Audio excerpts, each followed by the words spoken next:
Short disclaimer, I am not a manga reader of Boku no Hero Academia, thus any predictions or statements made on the show after the Bakugo vs. Zero G fight are just that, predictions and assumptions based on reasons given in this video. Now, on with the video. A relatively new channel by the name of Explanation Point uploaded a video about a month ago attempting to highlight the benefits of Boku no Hero's simplistic characterization.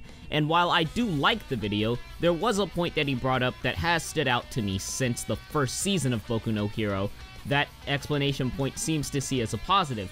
Boku no Hero is all about Deku, meaning that for anyone to like the show, they have to like Deku, at least that's what Explanation Point believes. And to be fair, that ideology is not necessarily wrong. The issue with this ideology, in this case, is that, well, if someone wants to like the show, they have to like Deku. You'll see what I mean in just a second. Explanation Point, who I will call EP for the rest of this video, states that virtually every single piece of characterization around the characters in Boku no Hero relates back to Deku, hence why you must like Deku to enjoy the show.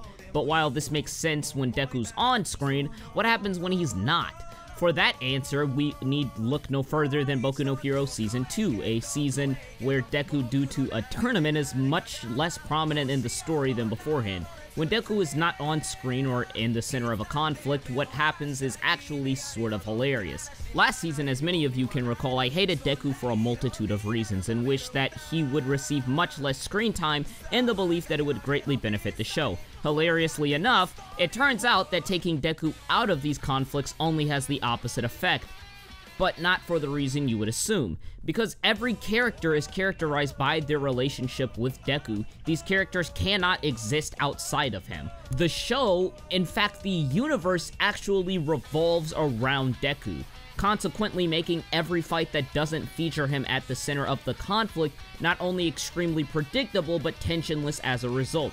We know that Bakugo is going to beat the floaty girl, because Bakugo is more of a rival to Deku. We know Deku is going to lose to Todoroki, because Deku needs to see his two biggest rivals fight in order to stem his motivation. This is no longer a matter of actual ability or fighting prowess between characters. Rather, it's a drawn-out simulation fated to make certain events happen, with the intention that they will result in some development or motivation towards the main character of this entire ordeal, Deku. The attempt to create tension and backstories for these characters only for them to be shot down almost immediately makes this issue all the more apparent. There's no point in giving characters flashbacks if they aren't rivals with Deku, because we know they're the only relevant people to the plot and that no one else will progress along with the story. Just like EP said, everyone is characterized by their relationship with Deku, but unfortunately, everyone also seems to include the universe. This show is entirely dependent on a single character, thus every event shall commence and produce a result that is guaranteed to affect said character.